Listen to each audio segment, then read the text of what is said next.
Hi hello ವೀಕ್ಷಕರೇ, welcome to simple Bhagya kitchen.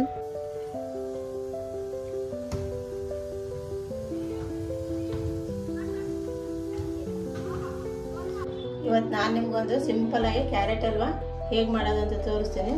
Hotel ಸ್ಟೈಲಲ್ಲಿ ಮನೆಯಲ್ಲೇ ಹೇಗೆ ಮಾಡೋದು ಕ್ಯಾರೆಟ್ ಹಲ್ವಾ ಅಂತ. ಅದಕ್ಕೆ ಬೇಕಾಗಿರೋ ಸಾಮಗ್ರಿಗಳು: 1 kg ಕ್ಯಾರೆಟ್ನ ತೊಳೆದ್ಬಿಟ್ಟು ಸಣ್ಣದಾಗಿ ತುರಿದು ರೆಡಿ ಮಾಡಿ ಇಟ್ಕೊಂಡಿದ್ದೀನಿ. ಸ್ವಲ್ಪ ದ್ರಾಕ್ಷಿ, ಹಾಗೆಯೇ 1 ಬೌಲ್ ಅಷ್ಟು ಹಾಲು ತೋರಿಸ್ತಿದ್ದೀನಿ, ಇನ್ನೊಂದು ಬೌಲ್ ಹಾಲು ಹಾಕ್ತಿದ್ದೀನಿ. ಟೋಟಲ್ 2 ಬೌಲ್ ಅಷ್ಟು ಹಾಲು, ಸ್ವಲ್ಪ ಏಲಕ್ಕಿ, ಹಾಗೆ ಸ್ವಲ್ಪ ಗೋಡಂಬಿ, 1 ಬೌಲ್ ಸಕ್ಕರೆ ತಗೊಂಡಿದ್ದೀನಿ, ಒಂದು 3 ರಿಂದ 4 ಸ್ಪೂನ್ ಅಷ್ಟು ತುಪ್ಪ ತಗೊಂಡಿದ್ದೀನಿ. ಇಷ್ಟು ತಗೊಂಡು ಇವಾಗ ಹೇಗೆ ಮಾಡೋದಂತ ನೋಡೋಣ. ನಾನು ಒಂದು ತಳ ದಪ್ಪ ಇರೋಂಥ ಬಾಣಲಿನ ಸ್ಟವ್ ಮೇಲೆ ಇಟ್ಟಿದ್ದೀನಿ ನೋಡಿ. ಆ ಬಾಣಲಿಗೆ ನಾನು ತಗೊಂಡಂತಹ ತುಪ್ಪ ಹಾಕ್ತಾ ಇದ್ದೀನಿ. ತುಪ್ಪನ ನೀವು ಧಾರಾಳವಾಗಿ ಹಾಕೋಬೋದು, ಎಷ್ಟು ಬೇಕಾದ್ರೆ ಹಾಕೋಬೋದು. ನಾನು ಇವತ್ತು 1 ರಿಂದ 3 ಸ್ಪೂನ್ ಆಗುವಷ್ಟು ತುಪ್ಪ ಹಾಕಿದ್ದೀನಿ. ತುಪ್ಪ ಸ್ವಲ್ಪ ಬಿಸಿಗೆ ಕರಗಲಿ. ಈಗ ತುಪ್ಪ ಎಲ್ಲ ಕರಗಿದೆ. ಇದಕ್ಕೆ ನಾನು ತಗೊಂಡಂತಹ ಗೋಡಂಬಿ ಹಾಕಿದ್ದೀನಿ. ನೀವು ಯಾವ ಡ್ರೈ ಫ್ರೂಟ್ಸ್ ಇದ್ರೂ ಅದನ್ನ ಹಾಕೋಬೋದು. ನಾನು ಇವತ್ತು ಗೋಡಂಬಿ ದ್ರಾಕ್ಷಿ 2 ಇತ್ತು, ಅದನ್ನ 2 ಹಾಕಿ ತೋರಿಸ್ತಾ ಇದ್ದೀನಿ. ಮನೇಲಿ ಯಾವುದಿರುತ್ತೆ ಅದನ್ನ ಹಾಕ್ಕೊಂಡು ಮಾಡ್ಕೊಳ್ಳಿ. ಇದೆರಡು ಇವಾಗ ಫ್ರೈ ಮಾಡ್ಕೊಳ್ಳೋಣ. ದ್ರಾಕ್ಷಿ ಸ್ವಲ್ಪ ಹುಬ್ಬವರೆಗೂ ಫ್ರೈ ಮಾಡಿಕೊಂಡು ಸಪ್ರೇಟ್ ಎತ್ಕೊಳ್ಳೋಣ. ಈಗ ನೋಡಿ, ದ್ರಾಕ್ಷಿ ಮತ್ತು ಗೋಡಂಬಿ ಎರಡೂ ಫ್ರೈ ಆಗಿದೆ. ದ್ರಾಕ್ಷಿಯಲ್ಲಿ ಹುಬ್ಬಿದೆ. ಈಗ ಸ್ವಲ್ಪ ಗೋಡಂಬಿನ ಕಲರ್ ಚೇಂಜ್ ಆಗಿದೆ. ಜಾಸ್ತಿ ಹುರ್ಕೋಬಾರ್ದು, ಸ್ವಲ್ಪ ಅದೇ ಸಾಕು. ಇದನ್ನು ಸಪ್ರೇಟ್ ಬೌಲ್ಗೆ ಎತ್ಕೊಳ್ಳೋಣ. ಅದೇ ಬಾಣಲೆಗೆ ತುಪ್ಪ ಇತ್ತಲ್ಲ, ಅದ್ರ ಜೊತೆ ನಾನು ತಗೊಂಡಂತಹ ಕ್ಯಾರೆಟ್ ತುರಿನ ಹಾಕ್ತಾ ಇದ್ದೀನಿ. 1 kg ಕ್ಯಾರೆಟ್ ತುರಿದು ರೆಡಿ ಮಾಡ್ಕೊಂಡಿದ್ದೆ. ಅಷ್ಟನ್ನು ಆ ತುಪ್ಪದ ಜೊತೆ ಹಾಕಿ ಸ್ವಲ್ಪ ಹುರ್ಕೊಳ್ಳೋಣ ಚೆನ್ನಾಗಿ. ಇದು ಹಸಿ ವಾಸನೆ ಎಲ್ಲ ಹೋಗೋವರೆಗೂ ಹುರ್ಕೊಳ್ಳೋಣ. ಇನ್ನೂ ಬೇಕಾದ್ರೆ ಸ್ವಲ್ಪ ತುಪ್ಪ ಹಾಕಿ ಆದರೂ ಹುರ್ಕೊಳ್ಳಿ, ಇಲ್ಲ ಅಷ್ಟೇ ತುಪ್ಪ ಇದ್ದರೆ ಅದಕ್ಕೆ ಆದರೂ ಹುರ್ಕೊಳ್ಳಿ.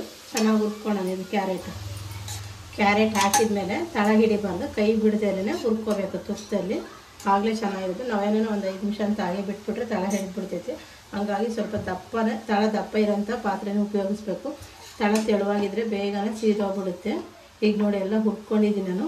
ಒಂದು 5 ನಿಮಿಷ ಹುರ್ಕೋಬೇಕಿದ್ದೀನಿ ಎಣ್ಣೆಗೆ, ತುಪ್ಪದಲ್ಲೇ ಚೆನ್ನಾಗಿರುತ್ತೆ. ಸ್ಮೆಲ್ ಘಮ ಬರೋವರೆಗೂ ಹುರ್ಕೊತಾ ಇರಬೇಕು. ಈಗ ಇದಕ್ಕೆ ನಾನು ಹಾಲು ಹಾಕ್ತಾಯಿದ್ದೀನಿ. ಹುರ್ಕೊಂಡಿರೋಂಥ ಕ್ಯಾರೆಟ್ ರೆಡಿಯಾಗಿದೆ. ಇದಕ್ಕೆ ನಾನು ನೋಡಿ 2 ಬೌಲ್ ಹಾಲು ಹಾಕ್ತಾಯಿದ್ದೀನಿ. ಒಂದು ಅರ್ಧ ಲೀಟ್ರ್ ಅಷ್ಟು ಹಾಲು. ನಾನಿವತ್ತು ಕಾಯಿಸಿರೋಂಥ ಹಾಲೇ ಹಾಕ್ತಿದ್ದೀನಿ. ನೀವೇನಾದ್ರು ಪಾಕೆಟ್ ಹಾಲು ಹಸಿ ಹಾಲಿದ್ದರೆ ಹಸಿ ಹಾಲೇ ಹಾಕ್ಕೊಳ್ಳಿ. ನಾನು 1 ಬೌಲ್ ಹಾಲು ಹಾಕ್ತಿದ್ದೀನಿ ನೋಡಿ. ನೀವೇನಾದ್ರು ಹಸಿ ಹಾಲು ಹಾಕಂಗಿದ್ರೆ ಕ್ಯಾರೆಟು ಹಾಲಲ್ಲಿ ಬೆಂದೋಗುತ್ತೆ, ಹಂಗಾಗಿ ಏನೋ ಹಾಲಿನ ಕಾಯಿಸಂಗಿರಲ್ಲ. ಈಗ ಈ ಹಾಲು ಚೆನ್ನಾಗಿ ಕ್ಯಾರೆಟ್ ಹಾಲಲ್ಲೇ ಬೇಯಬೇಕು. ಅಷ್ಟು ಚೆನ್ನಾಗಿ ಒಂದು 10 ನಿಮಿಷ ಆಗುತ್ತೆ ಬೇಯೋಕ್ಕೆ. ಕ್ಯಾಪ್ ಕ್ಲೋಸ್ ಮಾಡಿ ಒಂದು 2-3 ಬಾರಿ ತಿರುಗಿಸ್ಕೊಂತಾನೆ ನಾವು ಬೇಯಿಸ್ಕೋಬೇಕು. ಹಾಲೆಲ್ಲ ಹಿಂಗಬೇಕು ಚೆನ್ನಾಗಿ. ಅಲ್ಲಿವರೆಗೂ ನಾವು ಒಂದು 10 ನಿಮಿಷ ಆಗುತ್ತೆ ಬೇಯೋದಕ್ಕೆ. ಒಂದು 10 ನಿಮಿಷ ಗಂಟೆ ಬೇಯಿಸ್ಕೊಳ್ಳೋಣ. ಕುಕ್ಕರಲ್ಲಿನೇ ಹಾಲು ಮತ್ತು ಕ್ಯಾರೆಟ್ ಒಟ್ಟಿಗೆ ಹಾಕಿ ಬೇಯಿಸ್ಕೋಬೋದು. ಒಂದು 2 ವಿಸಿಲ್ ಹೊಡೆಸಿದ್ರೆ ಸಾಕಾಗುತ್ತೆ ಆ ಬೇಯೋವರೆಗೂ. ಕೆಲವರು ಕುಕ್ಕರಲ್ಲಿ ಬೇಯಿಸ್ಕೊತಾರೆ, ಕೆಲವರು ಹಾಗೆ ಬೇಯಿಸ್ಕೊತಾರೆ. ನಾನು ಇವತ್ತು ಹಾಗೆ ಬೇಯಿಸಿ ತೋರಿಸ್ತಾ ಇದ್ದೀನಿ ನೋಡಿ. ಇವಾಗ ಕ್ಯಾಪ್ ಕ್ಲೋಸ್ ಮಾಡಿ ಒಂದು 2-3 ಬಾರಿ ಕ್ಯಾಪ್ ಓಪನ್ ಮಾಡಿ ತಿರುಗಿಸ್ಕೊಳ್ತಾ ಇರಬೇಕು. ಈಗ ಕ್ಲೋಸ್ ಮಾಡಿ ಒಂದು 10 ನಿಮಿಷ ಬೇಯಕ್ಕೆ ಬಿಡೋಣ. 10 ನಿಮಿಷದೊಳಗೆ ಒಂದು 3 ಬಾರಿ ಆದರೂ ತಿರುಗಿಸ್ಕೊಳ್ತಾ ಇರಬೇಕು, ಇಲ್ಲಾಂದರೆ ತಳ ಹಿಡಿದ್ಬಿಡುತ್ತೆ. ಸ್ವಲ್ಪ ನೀರು ಹಾಲು ಇಲ್ಲದೆ ಹಾಗೆ ನೋಡಿ ಎಲ್ಲ ಬೆಂದಿದೆ, ಎಷ್ಟು ಸಾಫ್ಟ್ ಆಗಿದೆ ಅಂತ. ಈಗ ನಾನು ತಗೊಂಡಂಥ ಸಕ್ಕರೆ ಹಾಕ್ತಾಯಿದ್ದೀನಿ. ನಿಮ್ಗೆ ಎಷ್ಟು ಸ್ವೀಟ್ ಬೇಕೋ ಅಷ್ಟು ನೋಡ್ಕೊಂಡು ಹಾಕ್ಕೊಳ್ಳಿ ಸಕ್ಕರೆ. ಅಷ್ಟು ಹಾಕ್ಬೇಕು ಇಷ್ಟು ಹಾಕ್ಬೇಕಂತ ಇಲ್ಲ. ನಾನು ಇನ್ನೂ ಸ್ವಲ್ಪ ಇರಿಸಿದ್ದೀನಿ ನೋಡಿ 1 ಬೌಲಾಗಿ. ಇದನ್ನ ಮತ್ತೆ ಎಲ್ಲ ಒಂದ್ಸರಿ ಮಿಕ್ಸ್ ಮಾಡೋಣ. ಆಮೇಲೆ ನಾವು ಸ್ವೀಟ್ ಮಾಡ್ಕೊಂಡು ಸ್ವಲ್ಪ ಸಕ್ಕರೆ ಹಾಕೋಬೋದು. ಈಗ ಮತ್ತೆ ಸಕ್ಕರೆಯಲ್ಲಿ ನೀರು ಬಿಟ್ಕೊಳ್ಳುತ್ತೆ, ಅದರ ನೀರಲ್ಲೂ ಮತ್ತೆ ಬೇಯಿಸ್ಕೋಬೇಕು. ಇನ್ನೂ ಒಂದು 5 ನಿಮಿಷ ಚೆನ್ನಾಗಿ ಬೇಯಿಸ್ಕೊಳ್ಳೋಣ. ಸಕ್ಕರೆ ಹಾಕಿದ್ಮೇಲೆ ನೋಡಿ ಒಂದು 10 ನಿಮಿಷ ಬೇಯಿಸ್ಕೊಂಡಿದ್ದೆ. ಸಕ್ಕರೆಯಲ್ಲಿರೋ ನೀರೆಲ್ಲ ಬಿಟ್ಕೊಂಡು ಅದನ್ನು ಕ್ಯಾರೆಟ್ ಜೊತೆ ಬೆಂದೋಗಿದೆ. ಈಗ ನಾನು ಲಾಸ್ಟಲ್ಲಿ 1 ಸ್ಪೂನಷ್ಟು ನೋಡಿ 1 ಸ್ಪೂನಷ್ಟು ತುಪ್ಪ ಹಾಕ್ತಾಯಿದ್ದೀನಿ. ತುಪ್ಪ ಹಾಕ್ಬಿಟ್ಟು ಮತ್ತೆ ಒಂದು 5 ನಿಮಿಷ ಎಲ್ಲ ತುಪ್ಪದ ಜೊತೆ ಕ್ಯಾರೆಟು ಬೇಯಬೇಕಲ್ವ ನೋಡಿ. ಹಾಲು ಒಂದು 80% ರೆಡಿಯಾಗಿದೆ. ತುಪ್ಪದ ಜೊತೆ ಒಂದು 2 ನಿಮಿಷ ಬೇಯಿಸಿದರೆ ಸಾಕಾಗುತ್ತೆ. ಈಗ ಜಾಸ್ತಿ ಗಟ್ಟಿ ಹಾಕ್ಬಾರ್ದು, ಜಾಸ್ತಿ ಗಟ್ಟಿ ಆದರೆ ತಿನ್ನೋಕ್ಕಷ್ಟು ಚೆನ್ನಾಗಿರಲ್ಲ. ಸ್ವಲ್ಪ ತೆಳ್ಳಗಿದ್ದಂಗೆ ಇದು ಇಳಿಸ್ಕೊಬಿಡ್ಬೇಕು. ಹಂಗಾಗಿ ನೋಡಿ ಇವಾಗ ಎಷ್ಟು ಕರೆಕ್ಟ್ ಇದೆ. ಇನ್ನೊಂದು 2 ನಿಮಿಷ ಬೇಯಿಸ್ಕೊಳ್ಳೋಣ. 2 ನಿಮಿಷ ತುಪ್ಪ ಹಾಕಿದ್ಮೇಲೆ ನೋಡಿ ಬೆಂದು ತುಪ್ಪ ಎಲ್ಲ ಬಿಟ್ಕೊಳ್ತಾ ಇದೆ. ಈಗ ಹಲ್ವಾ ರೆಡಿ ಆಗ್ತಾಯಿದೆ. ಇದಕ್ಕೆ ನಾನೀಗ ಒಂದು 5 ರಿಂದ 6 ಏಲಕ್ಕಿನ ಪೌಡ್ರ್ ಮಾಡಿ ಇಟ್ಕೊಂಡಿದ್ದೆ. ನೀವೇನೋ ಪೌಡರ್ ರೆಡಿಮೇಡ್ ಪೌಡ್ರು ಅಂಗಡಿಯಲ್ಲಿ ಸಿಗುತ್ತೆ, ಅದನ್ನ ತಂದು ಹಾಕ್ಕೊಳ್ಳಿ.